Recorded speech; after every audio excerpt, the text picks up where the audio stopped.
on today's episode of Phinside the NFL. Tua Sunday? We are going to talk about Tua Tagovailoa as we got confirmation today that he will not be retiring. So we will hear from Schefter, from Rappaport, and a little segment from Michael Strahan. We will play all of that for you. Plus, we'll discuss it. Also, we will break down some all-22 game film from Thursday's 31-10 loss. So it's me and Martin back at it. Do us a favor, smash the like button, subscribe if you're new, and let's get into this.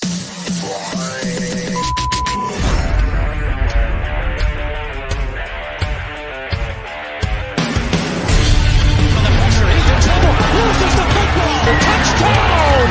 Got it! You have got to be kidding me. Jalen Waddle has a Dolphin touchdown. And he will score! Field on the near side, that open. Touchdown!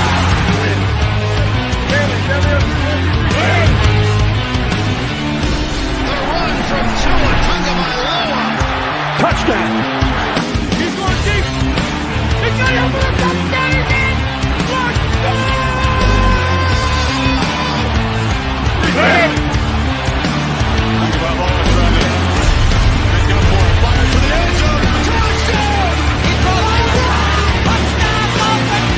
Beautiful day to be a Dolphin fan. Let's go!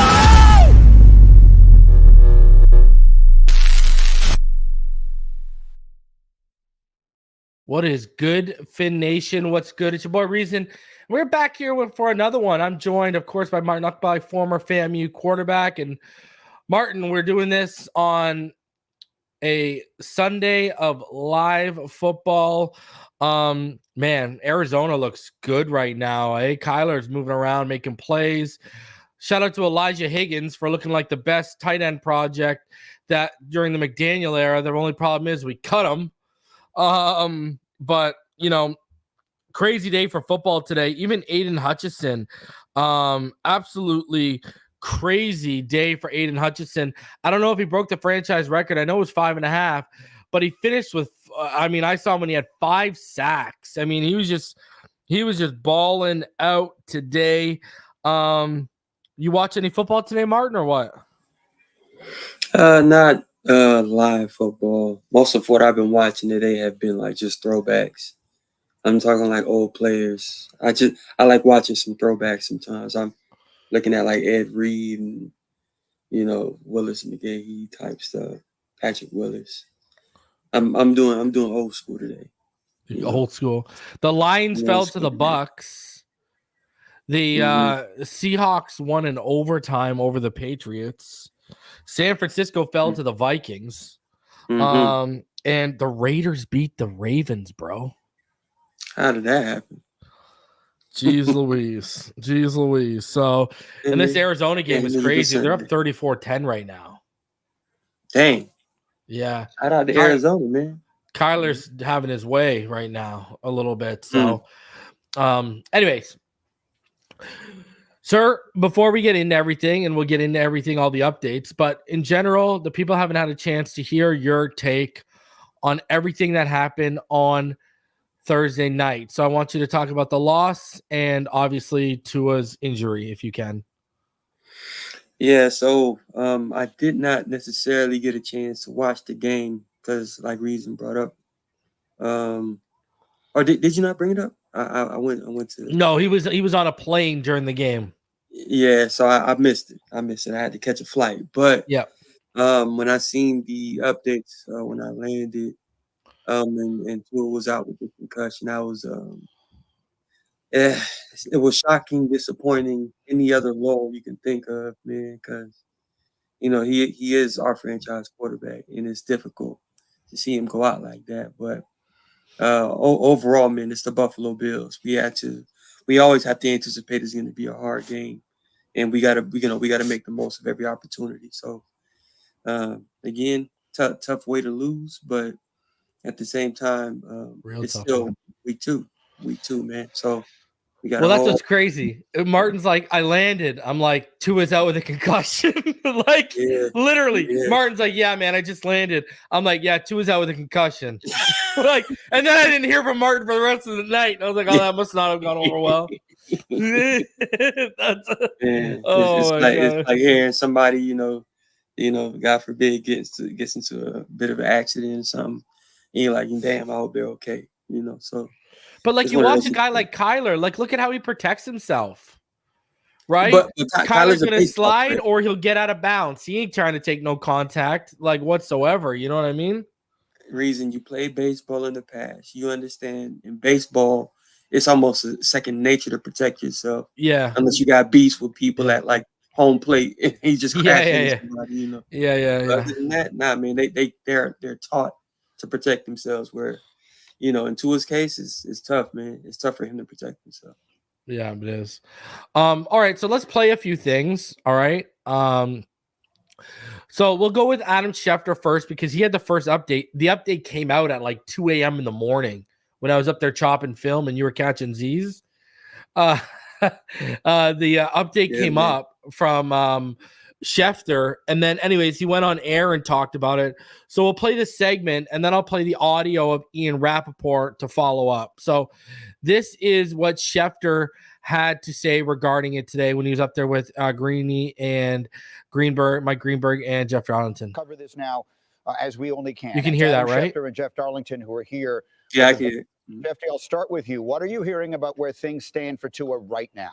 There is no currently a timeline that exists, Greeny, and Tua Tagovailoa will go in search of that this week when he begins meeting with neurologists to get more information about his condition and what is the best course of action for him to move forward. He's 26 years old. When he went through this before, he had no desire to retire. My understanding is he still would like to continue playing and doesn't have any plans to retire. That is going into the meeting with the neurologist, which will help give him more information, which will help him make an informed decision. The Dolphins are sitting back and waiting to see what happens with Tua in these meetings and what comes out of them. And while I'm sure they've had to discuss how to proceed forward, I don't think they've had any significant discussions about replacements for Tua at this point in time when Mike McDaniel himself has said that Skylar Thompson is the expected starter for their next game against the Seattle Seahawks. And I know a lot of people suggested Tom Brady bringing him out of retirement. That's not going to happen with Tom Brady going to Miami.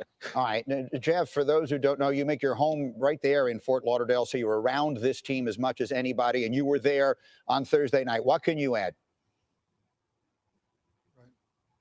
Well, Greeny, I can tell you that first and foremost, I think it's important to point out that the team and Tua believe they are in lockstep with this decision. The team itself, I've spoken to members of the organization and the principal parties going all the way up to owner Steve Ross, believe this is Tua's decision with the independent doctors to decide his future. They plan not to push the envelope anything past that. But this is where this gets especially delicate. Now, 2 years ago in 2022, the NFLPA and the NFL put out a joint statement after an investigation into the handling of that situation. And they did say that in the week following what was never declared an official concussion, Tua never reported any symptoms, never told doctors that he had any issues whatsoever. And that's the reason that he was cleared to play. So I think the issue here as they move forward is everyone hoping that Tua did learn from that he needs to be as upfront and honest with the doctors so that those doctors can provide the exact advice that's needed in this decision. The Dolphins, though, again, for their part, want Tua to make this decision. They want the doctors to advise him, and they, for now, want to stay out of that way. All right, Jeff and Adam, thank you both. And again, that's why we repeat, he has been diagnosed with 3 concussions during his NFL career and 1 when he was in college in Alabama. And as we mentioned, it's a sensitive topic. So before we get to the retirement thing, Tua Tagovailoa is going to meet with some top neurologists this week. And then as far as the timeline, they're going to go from there, basically. Again, we've read articles, we've heard from Chris Nowinski and I believe Chris Cantu from, I know his last name is Cantu, I forget his first name, I think it's Chris Cantu from the Cantu concussion center, and they basically said, you started back at 0 because it had been a year and a half since your last concussion. Your baseline tests were fine. I mean, there's not a good thing about the situation, but the comforting thing about this situation is we know what Tua's baseline has got to get to from a medical standpoint because they have so much data on him going back to Alabama, right? So my whole thing with this is, and as far as the timeline goes, I still think, he will be back probably on the Arizona game. Now, I'm going to have a Patreon and a channel member update and talk about some extra things I'm hearing regarding this whole Tua situation because, I've heard a projected timeline he's gunning for and a little bit more than that. So I'll have that for Patrons and channel members first, and I'll have that update for them tonight. Martin, what are your thoughts on before we get to the retirement stuff, on Tua doing his due diligence to basically meet with a team of doctors and neurologists to figure out his next step? But by all means, he has to go to every resource, and weigh and measure the risk and rewards. Obviously, the greatest risk is what could the next potential concussion do, as opposed to, okay, the reward is if I protect myself like I know I can and know I should, how much longer I can have this going. So it's a risk reward situation when it comes to doing his due diligence with every single doctor he can get his hands on to come to a more educated conclusion. But overall, I'm still glad to see that Tua got up and he kind of walked off on his own, as opposed to the other instances where we've seen him completely collapse, on his first concussion against the Bills, and then completely lock up in the second one against the Bengals. So I'm glad to see him kind of walk off in that situation. But I'm very much so interested and curious as to how we go about handling this, because the next 3 games is against the Seahawks, the Titans, and the Patriots. All 3 of those games are winnable without Tua. They all are, all 3 of them. But and if we're talking about resting Tua until he's ready, allow a player like Skyler get all 3 of those starts. Then you get your bye week, and then within that bye week, you can start really reevaluating the quarterback position. But right now, just let Tua rest. Let him rest. Let him recover. Are you comfortable with Skyler for 3 weeks? I am. I'm not comfortable. Or I wasn't comfortable with him last week, coming off the bench, because I knew he did not have enough reps with the ones to even, assume that he would have any type of impact in that game. But I still believe with the 4 weeks of work, a full week of work as the number one quarterback, the starter with the ones, you start to readjust and refine yourself. So Put Martin in, says Justin. Nah, man, I'm retired for sure. But in those cases, you have to really prepare the next guy up and do your due diligence on your end as coaches to make sure he's ready for the next game. See, looks like Flores had a point now. Again, Flores was never concerned with Tua's injury. Flores thought Tua wasn't capable of playing quarterback in terms of talent. Flores never believed he could lead the league in passing. Flores never believed he could look like a franchise quarterback. It was never about injury with Flores. Tua just led the league in passing. Flores said he could never do that type of thing. Flores was wrong. That's already been proven. Okay? So, again, the Flores sympathizers still out here doing the little circle jerk, and that's it. So, Flores was wrong because Flores said he could never play the position at a high level, and Tua has played it at a high level. So, Yeah. I don't know what you people are talking about. So Ian Rappaport, he kind of broke the news today that Tua wasn't retiring. So this is what I'm going to play the audio here. This is what Rappaport said. First of all, Rich, Mike McDaniel is exactly right. Tua Tagovailoa and his doctors will be making the decisions about his playing, his health. They will be driving the process. My understanding is that Tua Tagovailoa has no plans to retire. No plans to retire. In fact, his eyes are already on returning to the football field. As far as when that goes, we simply do not know. Every concussion is different. The way every player responds to a concussion is different. He will be healthy enough to play when he is healthy enough to play and when he and his doctors decide that. That said, he has already begun the process of seeing concussion specialists as he did in 2022. Wouldn't be surprised if he saw these same doctors. The goal is to get on the field when he is ready. And that's one reason which why Mike McDaniel did not put a timeline on it, wouldn't even address it. Timelines lead to anxiety. As far as the football goes, wouldn't be surprised if he misses multiple games. As Mike McDaniel said, Skylar Thompson, the starting quarterback going forward. Look at this. 0-3 with that guy. How can you not read a defense, but you can lead the league in passing? Brother, you don't know how to watch film, and the people you clearly listen to don't know how to watch film. I mean, Tua talked about in week 1 how he was skipping his first read to get to his second read to make a throw to Tyreek. So, yes, he can read a defense. You just don't know how to interpret film, watch film, and you're just a casual couch potato. So I would stick to just watching the game instead of commenting on it. You can't not read a defense and throw for over 4,600 yards and lead the league in passing. That's one of the dumbest takes I've ever heard. Congratulations. Go ahead. Wait, is Kareem talking about Tua or our next 3 starts with? Well, Skylar? He better be talking about Skylar because Skylar can't read a defense and Skylar can't anticipate. Well, so, and we got to figure it out. And Skylar has won games, right? Skylar beat the Jets 9-6, 9-7. No, but I'm referring to like the next 3 games without Tua before the bye week. Maybe you got to run the football, Kareem. If you were talking about Skylar, I apologize. But if you were talking about Tua, brother, we gotta have a discussion. So I apologize if it was about Skylar, but you got to run the football. Mm-hmm. That's what you got to do.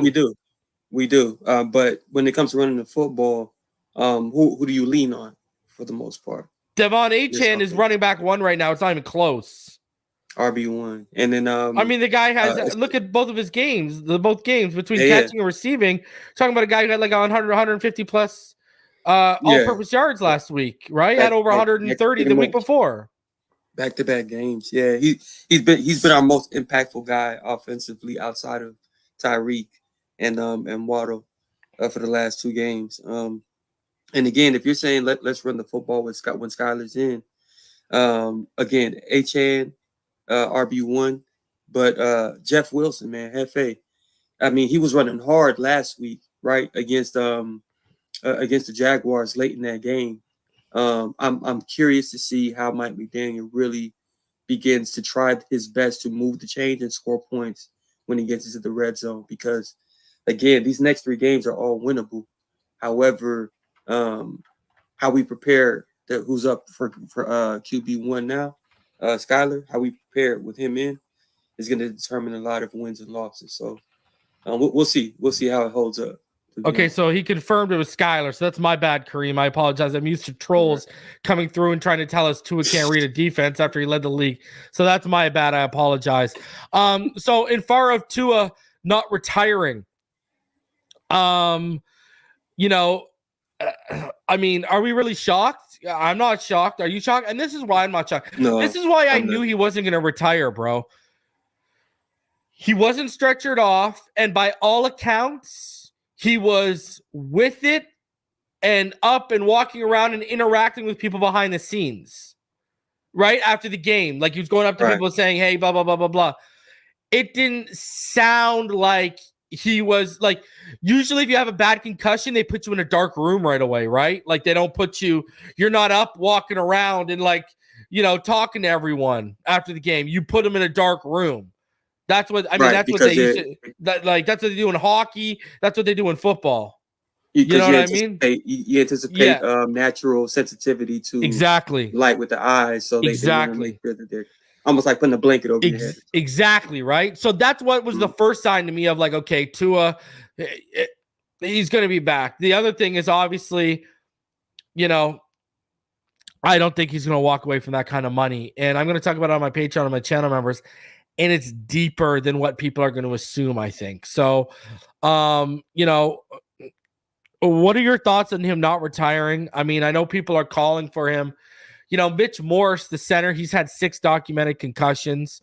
I mean, we've had, you know, last year, what was it, Greedy Williams? Didn't Greedy Williams have like 2 concussions last year or 3 in 1 year? Something like that. You know, I can't remember. I think it's just because of the optics, right? You know what I mean? So, and it's on national TV, right? So, or was it Denzel Ward? Was it Greedy Williams or Denzel Ward? As far as concussions, yeah, it was one of those 2 guys. Might have been, yeah. I don't know for sure. But like how you're saying, the again, because it's on national television. Yeah, Denzel Ward. It's my bad. It's Denzel Ward. Anyway, sorry, continue. Denzel. Now, but because Tua's had these particular injuries in these particular moments, both, you know, primetime television, only game on, it's strange, you know, that it happened like that. However, what I do recall is the last time Tua came back from that concussion, he played as best as anybody played in that stretch of games from, you know, Pittsburgh to Detroit, to Chicago, to Cleveland, to the Texans. That stretch of games, I haven't seen Tua play that good in that type of stretch really since that game. Yeah.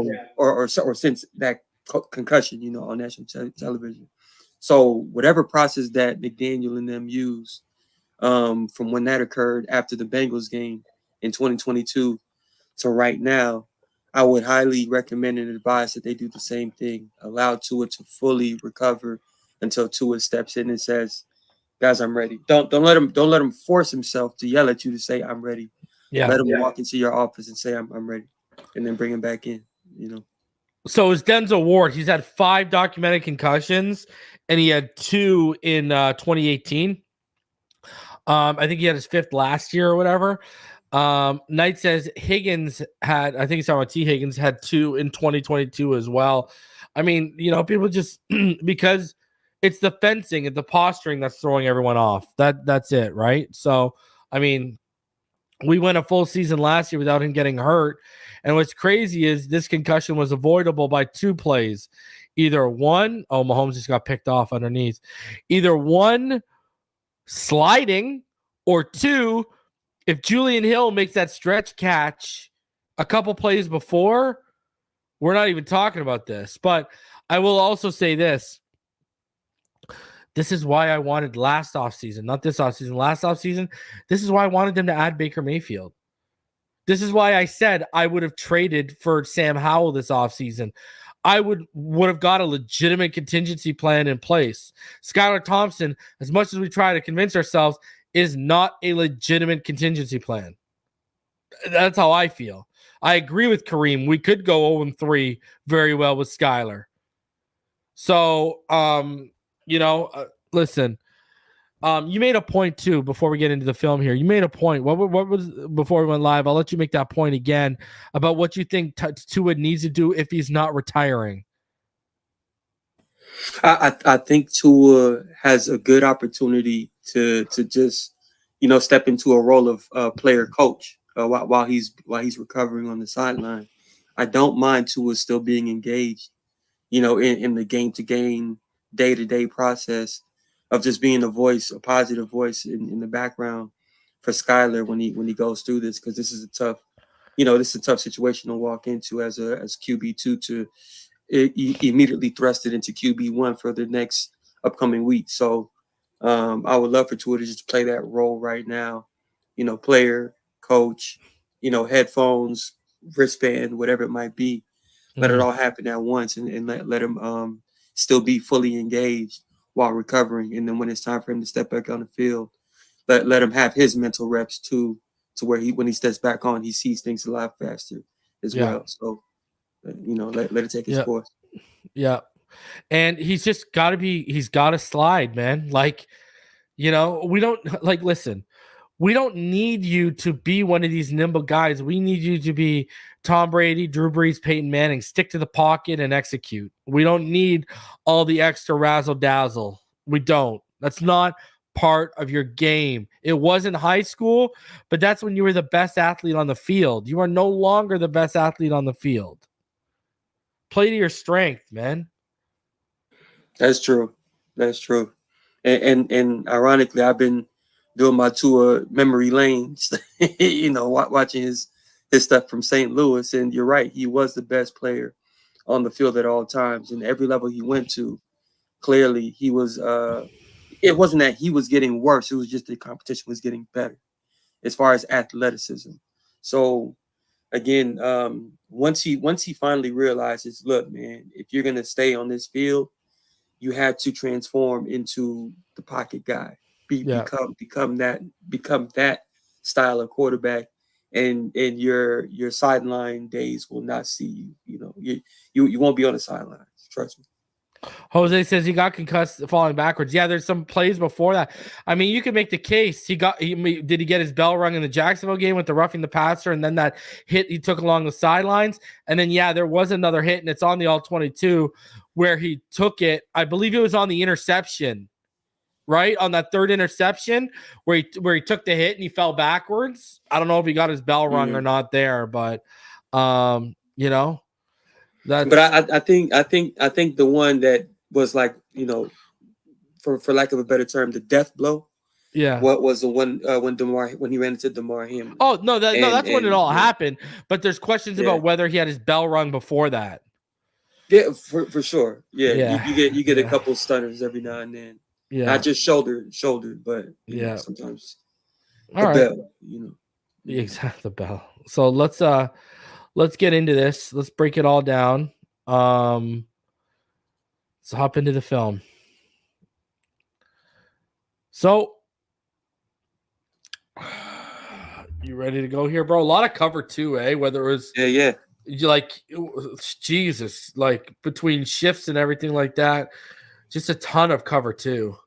But then there's some, obviously they rotate and such. But anyways, so we start off here. It's 1st and 10 on Miami's 30. Miami's first drive to start the game. You got Tua in the pistol here with Achane. Ingold is going to motion out to the left for a 2x1, 21 personnel look here for Miami. It's like a cover 6-4-2 look for Buffalo. And you're just going to have Tua. You're going to see Waddle down here at the bottom in the slot. He's going to hit him on the speed out. Boom. Easy, quick 3-yard completion and gain. When I saw this play, this was like right read, right throw. But I was going to give a little bit of criticism for Mike McDaniel on this one for the play design. Only because, you have Ingold out wide as a receiving threat, and it's a cornerback versus Alec Ingold. So he's not really going to respect his speed at all. So that's why it was like so easy for that cornerback just to read, outside in and just, use his instincts and make a play on that speed out. So when it comes to the play design, I would have loved with that particular formation, Ingold going short and Waddle doing like a wheel route from that angle right there to create that kind of a one-on-one mismatch. So, but positive game though. 2nd and 13 now after Miami reset the downs with an Achane and Ingold run, then got set back on a 3-yard loss by Achane. Tua is in the pistol with Achane here. 2 wide receivers split to the left. 21 personnel again for Miami. Cover 2 for Buffalo, but the safety is going to creep up post snap into like a cover 3 look. Tua is going to try Tyreek on the go route. He tries to stab right there. You see that slight stab? If you watch Tyreek at the bottom of the screen here, he's going to try a slight stab to turn the defender's hips, but it's just not going to work. Safety's going to come over top and bracket it. So what you just said, I'm kind of going to go off on McDaniel here too. I don't like this design. Here's my issue with the design here. You have to have something underneath to threaten the shorter intermediate level, not just two deep outs and then a check down to, two deep routes and then a check down to the wide receiver, because look how many men they drop. Like, you've dropped way too many men where everything's gobbled up. I mean, look you got two guys waiting on him to come out of the backfield. They're basically at the sticks, at the first down marker here. I just don't like the play design here. Yeah, the two guys at the bottom ran into each other. That's one thing that when it comes to poor play design, that can happen. But also with even the throw that Tua made, right? I'm big on Tua throwing like that throw right there was more so he anticipates that breaking out. Tyreek is gonna go that way, right? Yeah, but clearly Tyreek is not the most refined route runner when it comes to precision from top of the route to the finishing of the route. I'm big on Tua reading Tyreek's body language first before he lets the ball go, so he knows exactly where to put that ball over the top. Instead of it being on this hash, why don't you throw it to the other hash and create that rundown effect for Tyreek to go and get it, since he didn't stay completely clean directly up the field. So it's one of those things where Tua and Tyreek, Tua and anybody, just learn how to read the body language before you let that thing go, so it can be a more accurate throw, down the line. Yeah, I didn't even notice this mesh concept because they ran into each other. Sloppy. And look how late the mesh is. At the bottom. Yeah, look how late the mesh is, man. Like, because watch them here. Watch Ingold and I didn't see who the other one is, but if you see how, look at it's a delayed mesh. Is that Hill? Jonnu. Oh, it's Jonnu? Yeah, that's not a fan of that design by any stretch. And I don't know if it was a chip and go, but regardless, one has to be low and one has to be a little higher. Just simple. Yeah, agreed. All right, so Tua is in the gun now. Achane to his right, 3-by-1 set, trips bunch to the left, one receiver split to the right. 11 personnel for Dubois. Chosen and Berrios are the receiver package. John, who's inside on the bunch. It's cover 6, like 4-2 here is what they dropped to. And Tua is going to hit Dubois on the money. Great anticipation, great throw, poor receiving skills. Dubois never turns his head. Ball hits his shoulder, pops up, and is picked off by Jamarcus Ingram. Brutal break. Dubois needs to be better. Timing, chemistry is off with Tua because of how new he is. If you go back to this, Tua's got a skinny post here up that seam to Chosen, but he can't throw it because of the underhanging linebacker right there. But he made the right read and right throw. And then you got John, who was just way too far in front of the sticks. Great read, great throw by Tua. Bad receiving by Grant Dubois. Man, I miss River and Malik. River Craycraft more than likely was supposed to be in that position. Hence why Tua made that throw. Like you said, right read, right throw. Just not the right receiver at the moment. Because, again, Dubois is still relatively new to all this, right? So it's hard to fault him as far as the true timing that Tua needs that right receiver to be right there right now.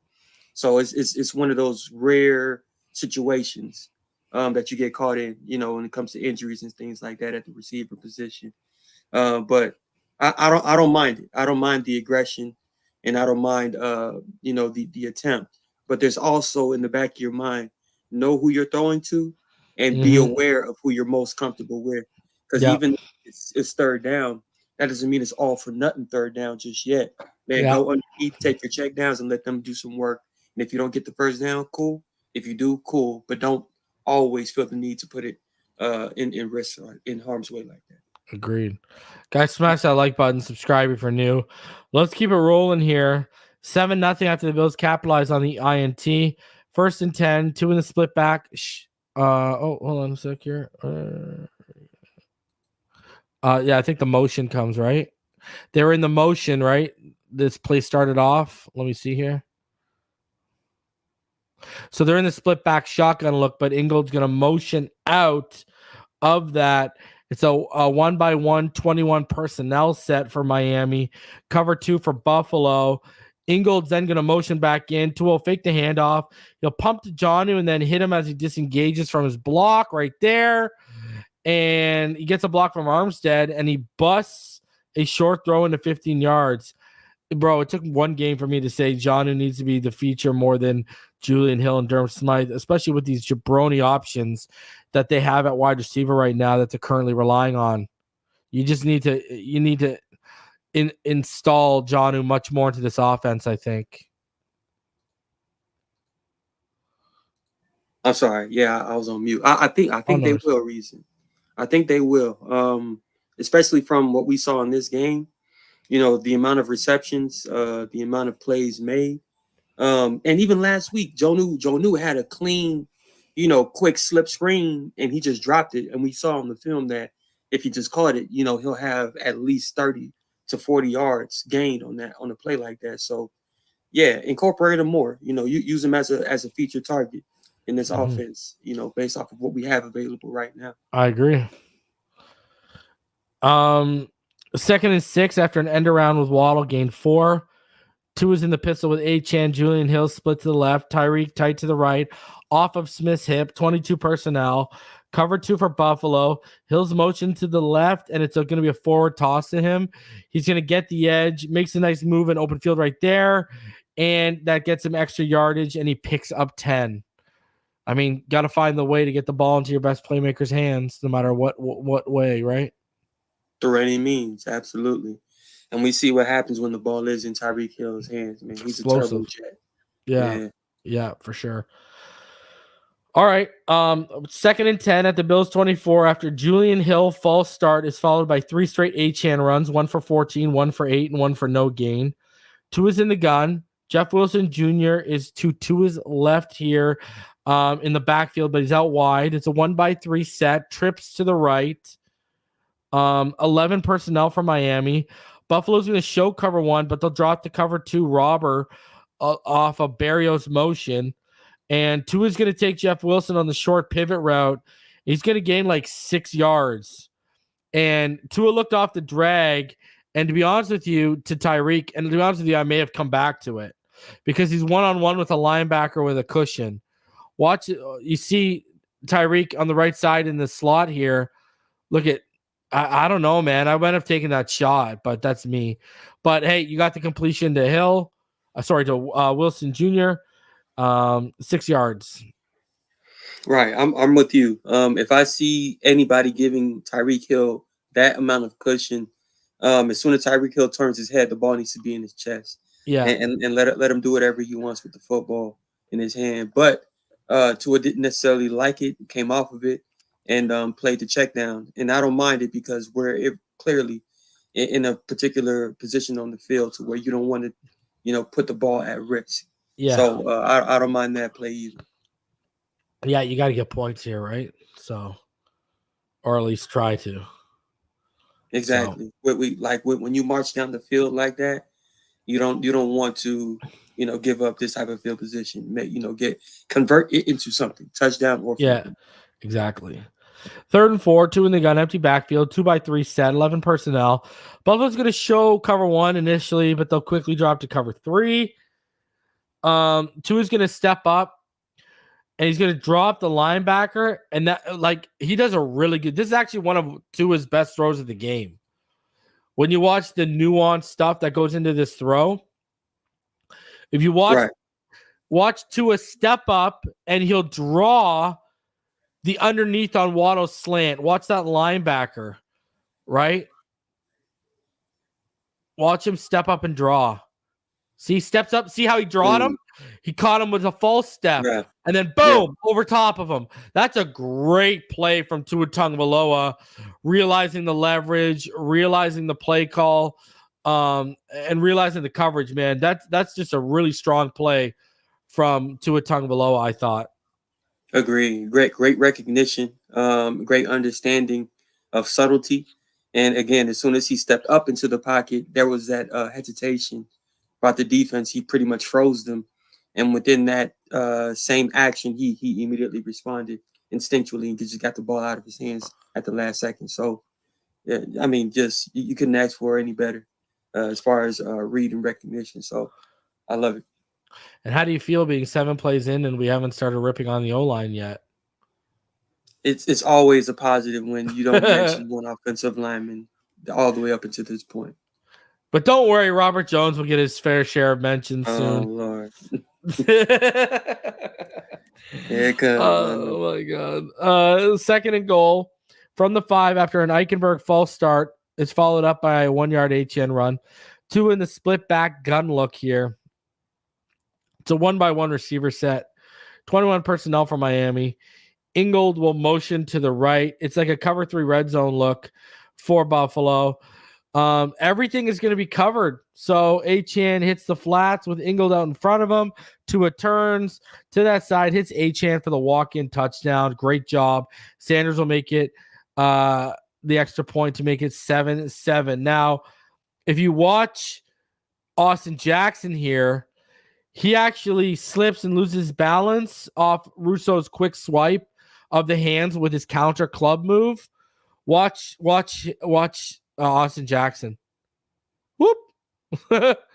So, yeah, not great. But Tua makes it work.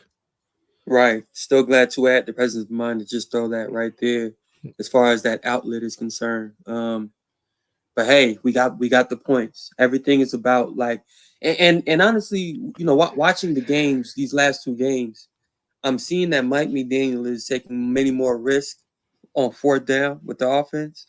If I'm Mike McDaniel, just play football. You know, play sound football. They stop you on 3rd down, punt the ball, field position. You're in the red zone, and you know there's a momentum there, and you want to go for it on 4th down, kick the field goal. Just play football until it's time to get to that point. I think we're rushing to win the ball game instead of allowing the ball game to be won by playing it the right way, man. So I don't know. I just didn't really like how we attacked this game, you know, overall when I saw that. So I hope Reason realizes that letting Achane run, buddy, their game plan was play too high shell, so they force you to run and take the underneath. They're daring you to get them out of the too high shell. That was their game plan. Doesn't matter whether you run it, whether you take mesh concepts, short levels concepts underneath, whatever. They were forcing you to try and force them out of the too high shell. That was their game plan. All right, 1st and 10 after a 1-yard Achane run and Tyreek end around for 12 yards. It starts to drive off. Tua's in the offset strong left pistol. 22 personnel with Robbie Chosen as the only wide receiver, and he split to the right. You got Buffalo in cover 1. You got Ingold's going to motion to the right. Chosen's going to run a deep curl, and Tua's going to throw a corner route. Picked off by Benford. Terrible personnel on both touchdowns, might I add. All right. Absolutely ugly. Up until this point, so the first 2 picks to start this game and his last pick of last season, all right? So his last pick of last year and then his first 2 picks of this season, they were on targeting Chase Claypool, Grant Dubois, and Robbie Chosen. Ouch. right. This just Robbie Chosen and Tua, they're off. Miscommunication. 100% miscommunication on this one right here. The other one was just you know, a new receiver altogether. Robbie Chosen played in this offense last year, so he should know. But again, the miscommunication here is what led to this interception. And it's tough because Tua's trying to move the football. He's trying to make plays. But he's trying to also trust certain players that he hasn't necessarily built the rapport for just yet. Yeah. And it's tough to see. It's tough to see how it goes down like that. But, you know, like how you said, back to back, you know, tough interceptions based off of the personnel in place. Real tough, man. So now it's 10-7 after Buffalo gets a field goal following Tua's second interception. 2nd and 17 after an Armstead holding call negates a 10-yard right run that would have gotten a first down. Tua's in the gun. Right motions from his right to his left. One receiver split to the left, 2 stacked to the right, 12 personnel for Miami, cover 2 for Buffalo, but they're going to drop to cover 3. Tua's going to look off right on the swing route and then flicks it to Jonnu for a huge 14-yard gain. I actually love this concept and this design. And honestly, good job by Armstead. When you watch Armstead get upfield, good job by Armstead here, right there. Help him get some extra yards and get out there. That's right. Armstead had a little, shove-worthy, block, just, get guys off their tackling, landmark. But like you said, the design worked perfectly. And Jonnu, he got the most out of it. The only thing I would tell Jonnu is what's been told to me as a runner with the ball in my hand. Get to the outside, son. Get to the outside. Trust me. Yeah. Oh, that's hilarious. 3rd and 3 now.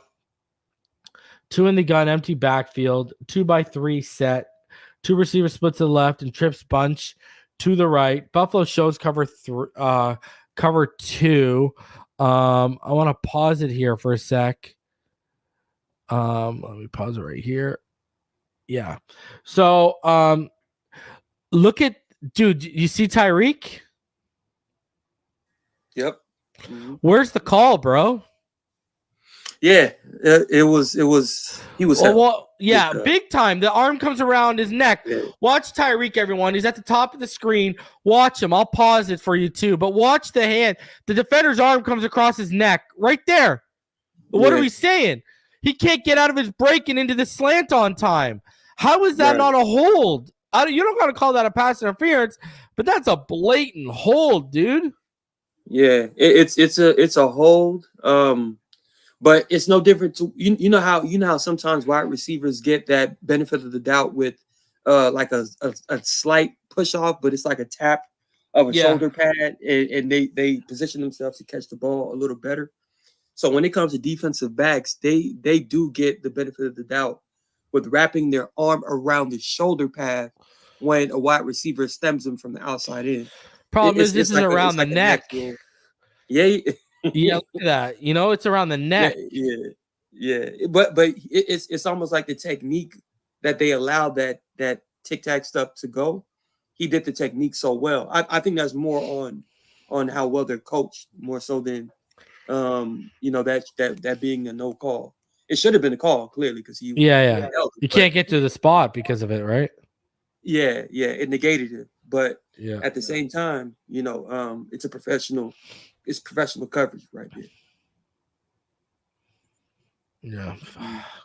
It's tough. Brutal. 4th down, Miami has to punt. But reason there was also an aspect of this where this is still down in distance.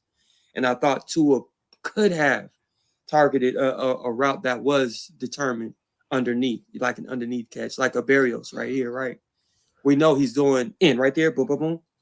As soon as he makes that stop, put it in his chest if you can, I don't think he liked the cluster at the top of the stem. Look at it, it's kind of clustered, right? That's why he didn't even look, to be honest with you. Right, and he was looking that way too, right? So yeah.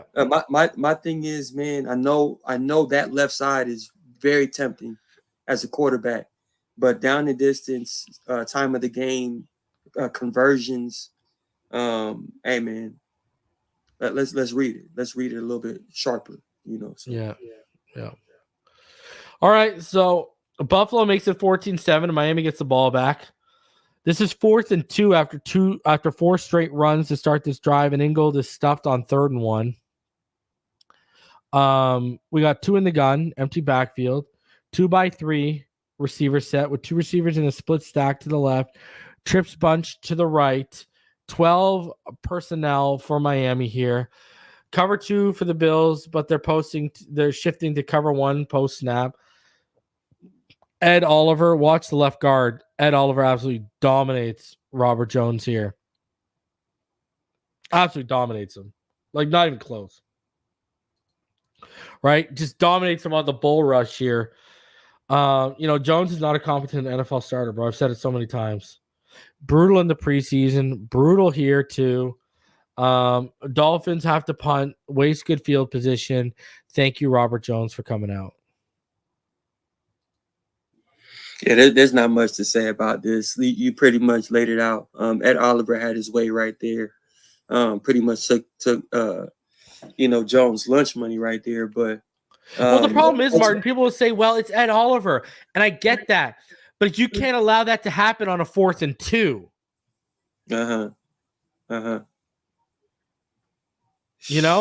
Like, I don't expect you to win every rep against Ed Oliver, but you got to win the critical ones, brother. I mean, you can't.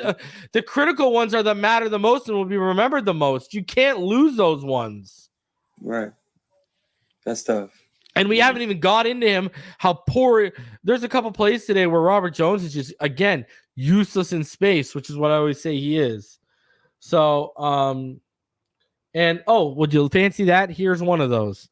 24-7 now after another Buffalo touchdown, this time off a Miami turnover on downs. Tua's in the pistol with right, trips bunch to the left, one receiver to the right, 11 personnel for Miami. Buffalo will drop from cover 2 to cover 1. It's going to be a screen to the left targeting Waddle. It's going to gain nothing. You know why? Surprise, surprise, Robert Jones blows his assignment and is useless in space like he was in week 1. Look at this. Come on, bro. What are we saying here, Robert? You got to find work, brother. You got to be quicker out into that. Look at this. Come on, man. I think it's the angle, too, when you really look at it. He took a poor angle, too. Yeah.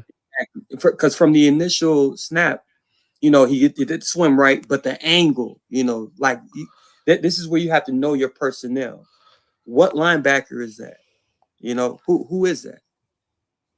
Is that a linebacker? The answer is no. No, it's a defensive back. Yeah. So because that's your personnel, you're not going to meet him where you assume you should. Yeah. You have to actually cut him off completely, beeline downhill, and allow Waddle to make that final determination on where to go after the block is made. Yeah. So it's tough. Know your personnel too before you execute an assignment. So that's one of those. Or as we call the offensive line, know your enemy. Because 2nd and 10, 2 in the gun, Achane to his right, 2x2 set here, twins each side, 11 personnel for Miami. Buffalo will show cover 1. They will drop to a Tampa 2 look. It's going to be a quick screen to Achane on the right, and Tua has to throw it behind him to avoid it being batted down by Von Miller. Achane picks up 14. I think that's what's really underrated here, Martin, is Tua has to throw it behind because of Von Miller. So people are going to say, oh, the throw was off. No, he was purposely doing that to avoid Von Miller. Yeah, Von Miller was in the throwing lane, more or less, when it came to giving it to a receiver. Yeah. So he had to put it in that space. And shout out to Achane because he knew exactly what to do. He did. When he saw Tua make that type of a throw, he didn't rush it. He adjusted, went back, secured the football, and made a hell of a play after the catch. Okay, so 3rd and 2 after 2 straight Achane runs, 1 for 3 and 1 for 5 yards. 2 in the gun, empty backfield, 3x2, 11 personnel with a stack in the left slot. Buffalo shows cover 4. They'll drop to cover 2 to cover. Buffalo shows cover 2, but they'll drop to cover 4 here. 2 is going to take Jonnu Smith on the quick out for the easy completion and a 4-yard gain. Just getting the first down instead of testing the coverage on the Tyreek deep out. Take what they give you and move the sticks. This is a good play by Tua. Agreed. Everything is about fast pace now. We're in a pretty much kind of speeded up scenario. Down however many points we're down by. Yeah. Hey man, just move the football. And this is the last drive before the half, I believe, right? Dog, Josh Hart says, man, all of a sudden, screenplays are an extension of the run for us. That's why they're doing it, brother. With this offensive line, it's best we We stick to this, man. Oh my god. 1st and 10 after the downs reset. Tua is in the gun. HN to his right. 2x2 receiver twin set. 11 personnel for Miami. Buffalo will show cover 1. They'll shift to cover 2. Tua is going to take HN on the short flat route for a 4-yard gain to the right. Listen, I wish you saw the defender fall on Waddle, eh? Do you see that at the top of your screen? Watch the defender on Waddle. Waddle is running a slant. The progression starts to the right side of the field. If you watch his head, the progression starts with Tyreek and Jonnu, so he doesn't see it. But look at the top of the screen. Watch the defender. Yeah. But the progression started to the right side of the field with Jonnu and Tyreek. Now, Austin Jackson, Von Miller got the best of you on this play, sir. Watch this. With one hand. Yeah. Look at him send him, pop him back with one hand. Jeez. Von's still good, man. He still got Von it, can bro. still play. Yeah, he can still play. Either he's still got it or Austin Jackson is losing it. Yeah, or losing it. And you remember, this is what bothers me, Martin. I was kind of concerned about what Austin Jackson would look like without Robert Hunt next to him. And right. Austin Jackson struggled at times in this game. So, anyways, it is what it is. Don't ever let it be what it ain't. So, 3rd and 1 after an HN run, loses 5. 2 in the gun. Jeff Wilson Jr. to his right. 2x2. You got twin stacks on each side. 11 personnel. Buffalo drops to cover 2. Russo breaks through the B gap with a swim move inside on Armstead.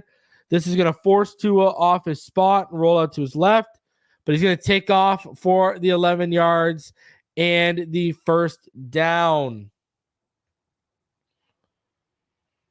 Greg Russo got the best of Armstead on this one for sure. Yeah, he did. But that was a good play by Tua. Again, he knows how important of a drive this is to put some points on the board. Just making plays, man. Making plays with the football. Making plays, baby. And shout out to Von Miller for not killing him right there. Yeah. He definitely held back on that, man. Like a little tap out. So he's a professional. Yeah, he is. All right. So this is 1st and 10 with 27 seconds left in the second. 2 is in the gun. Wilson Jr. will motion to his right in the backfield. It's a 1x3 receiver set. Trips right, 11 personnel. Wilson Jr. is going to motion out left. Buffalo will shift to cover 3 post snap. And 2 is going to hit Wilson Jr. on the angle right out of the backfield. Quick 6-yard gain. And again, who's ready for it? You guys ready? Let's play. Is Robert Jones useless in space? Watch the left guard here. Come on, bro. Mike, what are we saying, bro? I don't know. Like, again, watch the left guard here. Clear out. Yeah, he's jeez. Oh my God. I don't know. It's almost like he doesn't know that he's supposed to make contact. Somebody in front of him. Either that or he's afraid of it. I don't know. I don't know what that is, but he has to know better than that, man. He got to play way better than what we're seeing right now. It's unbelievable. It's ugly. I shouldn't be saying a guy is useless in space all preseason and through the first 2 games. Like, that needs to be rectified, bro. And then, 2nd and 4 now. 2 in the gun. HN to his left out wide in the backfield. Notice how they're doing those wide backfield sets now. The first time I've seen them do it this year. 2 in the gun. HN to his left out wide in the backfield. 1x3 set. Trips right. 11 personnel. Cover 1 for the Bills, but they'll switch to Tampa 2 look. 2 is going to hit Tyreek on the slant route over the middle. I actually really like the spacing concepts to the left. And I'll explain why. There's a slant completion right there. So when I bring this back, what I really like here, you've got HN open on the speed out, and look at Jonnu up the seam on the out and up. I really like that. Yeah, it's an option.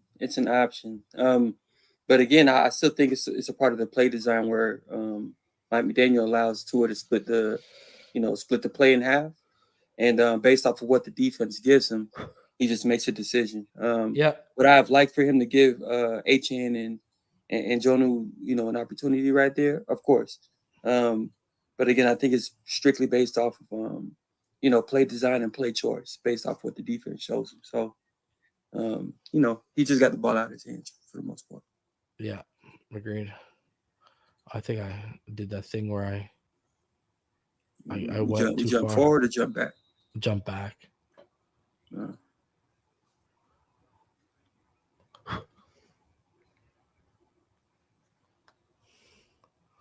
What play is this? This is Jeff Wilson.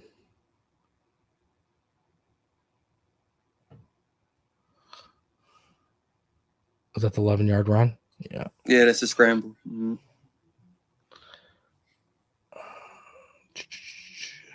Screen plays nowhere. We already did that, right? The angle. Mm-hmm. And yeah, there's the angle. That was the last play, right? No, this is the last play. Yeah, like this is the last play. I mean, yeah. Okay. So yeah. Anyways, I like the spacing to the left.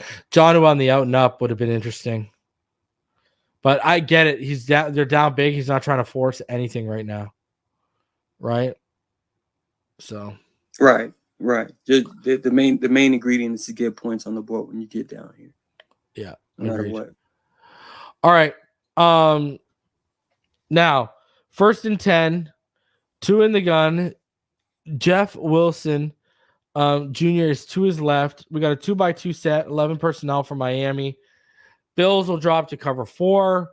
Tua is going to take Jonnu underneath the coverage on the quick out, who takes it out of bounds to stop the clock for a 7-yard gain. Hey, man, as much as I rip on him, I got to give him his flowers when he does something. Watch the left guard here. Jones is finally going to put someone on their ass. Good for you. It's about time. So now we got about 12 seconds left in the half.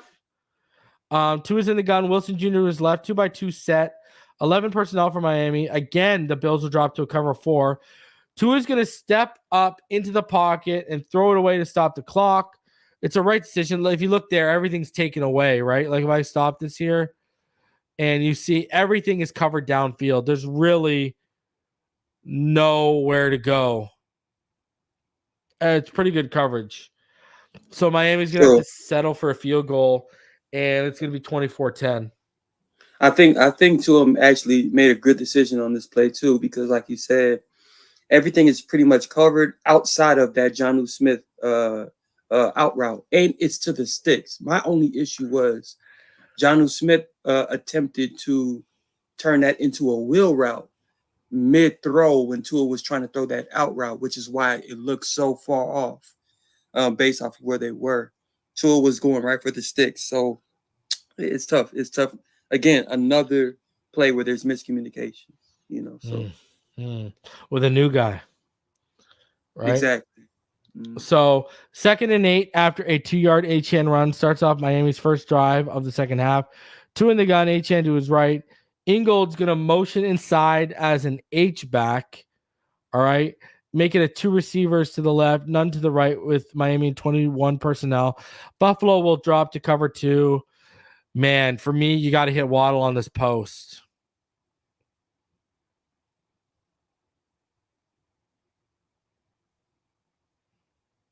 Oh, sorry, corner route. I apologize, not the post, corner. He runs a corner. If you watch him again, watch how he gets released. Now, Tua plays it safe with a check down in the flats, targeting Achane, who gets up the left side for 12 yards. But look, bro, look. He's released off the line. Yeah. You got to hit that. You got to hit that corner, brother. Yeah. And what normally determines things like that is look off the flat and come to the corner. Fuck. You see that motion with Ingold, right?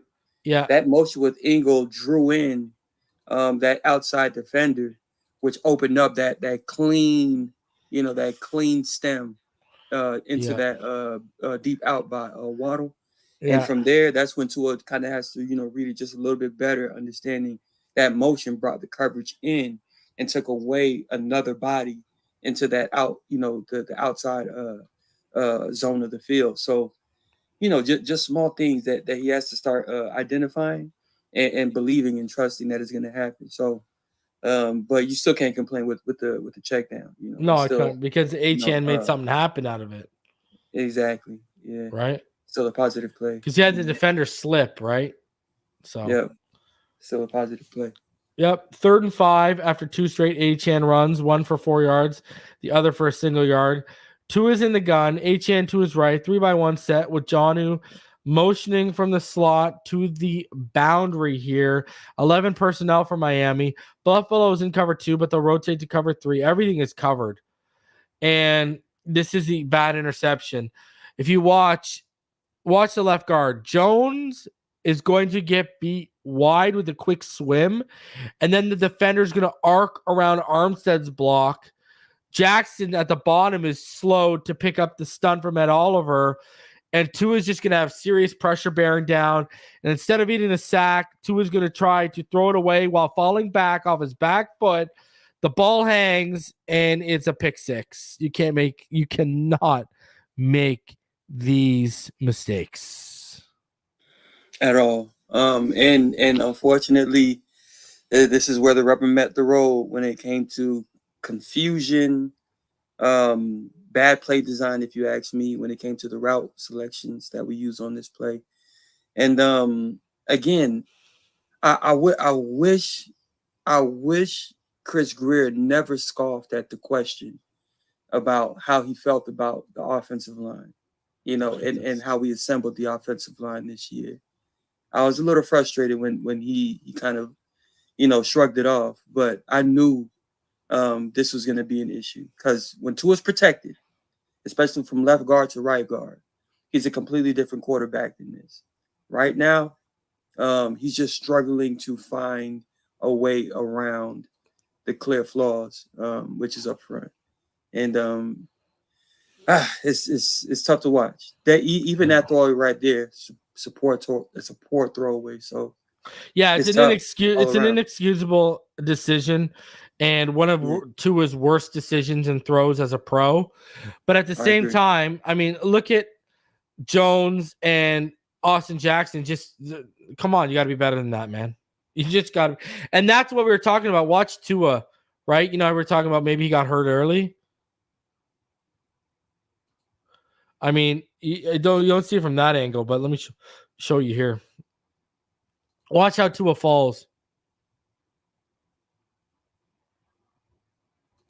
See his head's hitting? Right. You see his head's hitting? It seems harmless, but we don't know. He could have had his bell rung there. You don't know.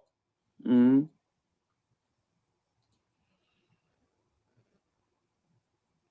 Real time. Look at, see? So it's tough. Yeah. Yeah, it's tough. It's tough. So now it's pretty much game 31-10.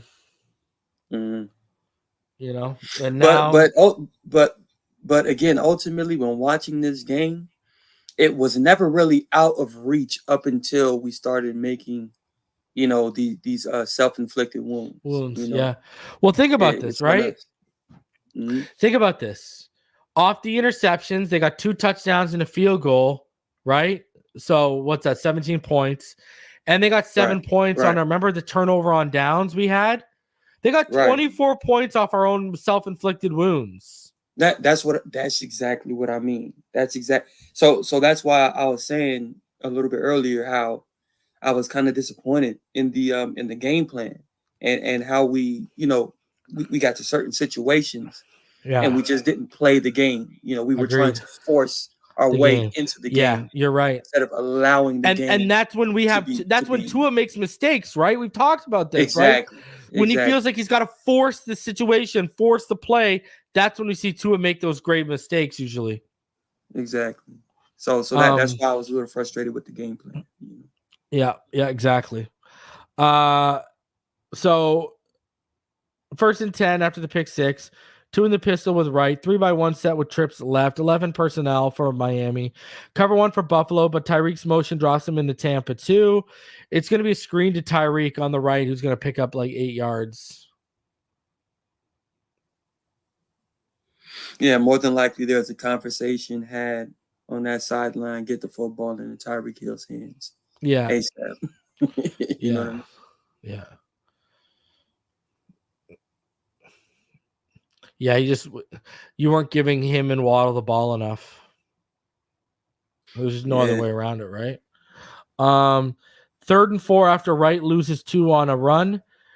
2 in the gun. Wilson Jr. to his left. We got a 1-by-3 receiver set with a bunch set to the right. 11 personnel for Miami.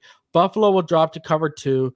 Tua is going to hit Waddle on the crosser after he's going to gain outside leverage and then come in and cut inside. Huge 21-yard pickup. Good read and throw for Tua here, and great route ran by Waddle, I thought. Right. Again, this is a great play, great execution, and the arm angle Tua used to fit this ball in there is very underrated. Like if you peep his arm angle right here, when he gets into this throw. You see, like it's just it's all arm whip, Yeah. And he kind of braced himself for impact, with Von Miller bearing down on him. So it was like a hell of a arm display. Yeah. To it right there. So 1st and 10 now. 2 in the pistol with the right, 3 wide receivers to the left and a wide bunch. Dubois will motion out to the right across the backside, and Lester Cotton's going to pull to that side too. Buffalo will drop to cover 3. Tua's going to have Tyreek on the deep out, but he's going to lead him way too far towards the sideline. He can't keep his feet incomplete. This is a throw that Tua has to make and usually does with his eyes closed, Martin. And look at how solid Brewer is here. What a great job by Aaron Brewer. He was solid all game. Really haven't seen much of a drop-off from him from Connor to him, eh? But you got to make this throw, brother. I mean, this is a throw that Tua usually makes with his eyes shut. You got to make that throw. And in order for that throw to be on time, in stride, with a lot of room to spare on the sideline, Tua has to he has to throw his body into that throw. Yeah. That was pretty much all arm, put the ball in an area and in a space where it's for only Tyreek. But if you just fire that into his chest, there's no outstretch, and he just catches it seamlessly. So, throw the football. You use your force. So 1st and 10 at the Buffalo 19 after an 8-yard run by Wright is followed up by a 16-yard Achane run. 2 in the gun, empty backfield, 1-by-4 wide receiver set, 12 personnel for Miami, cover 2 for Buffalo. Watch Julian Hill 89 here. Tua is going to have Julian Hill on the skinny post up the seam, and the safety slips, but the ball is just a tad too high. Julian Hill won't be able to make the stretch out for the completion, which would have been a touchdown and would have avoided the concussion, Martin. I hear you. You make this play, there's no concussion. And what's more frustrating, Martin, you got to make one of these. Julian Hill had a similar drop on Skyler as well later in the game. Mm-hmm. Julian Hill needs to show the ability here to make a play. As you just have to, bro. You got to make that catch, dude. I don't know what else to tell you. Like, if you're not going to make that catch, you better make it from Skyler later on. And he dropped both of them, dude.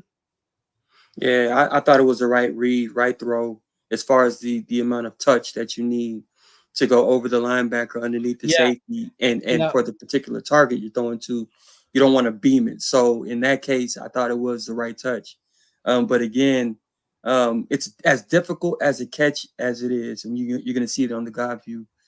As difficult as a catch as it is, it's still a catch that needs to be made, because it's a moment. Jonnu does make that catch. Yeah, I agree to you. Yeah. But again, personnel. It hit you. Catch, it's in the hands, bro. Yeah. Agreed. It's a tough catch, Martin, but it's in the hands, no? It absolutely is. And again, this is not Julian Hill's forte, more or less, but it's still in your possession, right? It's still in that vicinity. Again, Tua kind of just, he gives you a catchable ball, hey man, try your best to come down with that. But absolutely, it's a difficult catch to make. Yeah. All right. So 2nd and 10, 2 in the gun. HN to his left there. 1-by-3 set, 11 personnel for Miami. Bills will drop to cover 2. 2 is going to hit John on the quick curl. He gets 7. Now, watch this, brother. I want everyone to watch Waddle here. I believe he's at the top left of your screen. Watch Waddle on that slant. He gets inside release, and he would have been one-on-one with the safety up here. Tua plays it safe, but look at him on the slant. Oh, you got to know your matchups, man. Right. Now, I get it. You're playing it safe here. I get all that. But, brother, you know if that man's getting that release, it's good to go. But Tua plays it safe here. Takes Jonnu, gets 7 on the quick curl. Yeah, I didn't mind the decision because obviously we're gaining positive yards in the red zone. But like how you said, based off of what defense gave you, linebacker is frozen. As far as the linebacker to the left, that's how Tua uses his eyes for the most part. You I was just freeze gonna the say, guys, flip your hips, and then just fire that football into that zone and let your guy cook. You know, like use that's the John. catch. Use your eyes towards Jonnu to keep that linebacker. Okay, pre-snap, recognize the matchup. You know what he's running, right? You know he's running the slant. Right. Use your eyes on Jonnu to keep that linebacker honest, and boom, you got the window. You know what I mean? Because it's a great route ran by. Look at this, look at the stutter at the beginning and then the release, right? Like it's a great job by. It's just a great job by Waddle. Right, and if he catches that in stride, who knows that might. Oh, be he's probably taking it in. Yeah, he's probably taking it in. Rock star. Yeah, rock star touchdown. But again, a lot of opportunities just kind of slipped our grasp, man. But yeah. And just play the game. Play the game until you have to put your foot on the gas, because again, from quarter 1 to quarter 2, you're starting the tone of what's happening in the game if you're Mike McDaniel. And if you're kind of panicky, going for it on 4th and, so on and so forth, it's like, come on, man. There's a long game to play. So, yeah, we got to figure that out. All right, so 4th and 4 after an HN run, loses a yard, 2 in the gun, HN to his right, 3-by-1, receiver set, trips left, 11 personnel. And you're just going to see it. The coverage here downfield is going to be good. Pocket's going to get muddy. Tua is going to take up off the gut. Look at coverage is good, right? Yeah. Coverage is good. Pocket is muddied. Tua takes off, does not slide. Absolutely brutal. Tua's down and out. As are the chances of Miami coming back now. You have to slide and protect yourself here, bro. Ugly scene. I agree. And I've seen Tua slide better in the past. Like he literally, I knew he had to get the first down. I think that's why he went face first instead of going for the slide. He knew he had to get the first down. That was number 1. But now that you get the first down, man, don't go full shoulder blast on the defender like that. Go completely to the ground. Your shoulder needs to go to the earth, not to another human being, and protect yourself and that person. So you got to slide it. You got to aim for the ankles, brother, not the middle of the chest. When if you're going head first. Yeah, it's tough. It's tough to see that. Yeah. Real tough to see that. Ugly stuff, man. I don't want to watch it again. Your thoughts on the film, because there was some really good there from Tua, and then there was some just not so hot from Tua on that film. Yeah. Oh, I mean, when I was watching the film, I kept thinking to myself, Tua has to evolve into a psychotic thrower. And what I mean by that is you have to really start putting everything you have into these footballs, because most of what I see from Tua nowadays is all arm, all touch. And I get it. There's an accuracy aspect to that he's still refining and figuring out. But man, he has to become more of a psychotic thrower, as in read your wide receivers' body language before they break off into their route and feel what the defense is giving you and let it all go. Just let it rip, man. Let it rip. Yeah. Give your receivers opportunities to run these footballs down and make sure that you have the personnel in place to convert in a lot of these. Because again, this wide receiver room is beat up. Beat up, man. And you have to realize you have guys out there that might not know the style of quarterback that you are and what you expect from them. So because you don't have quite the same relationship and trust in the current core of receivers that you have, man, move the football, put the ball in hands of guys that you trust, and eventually those guys that you don't necessarily trust will begin to work themselves into your trust over time. So yeah, he just has to keep chiseling away and figure it out, bro, because he's coming back this year. That's for sure. Yeah. All right, guys, smash that like button, subscribe if you're new. We appreciate you guys coming through on this Sunday. Enjoy the rest of the slate. Sunday Night Football is up tonight. I'll be back this week, of course, as we get ready to take on Seattle. Until then, you already know what time it is. Fins up all day, every day, and we'll see you all in the next one.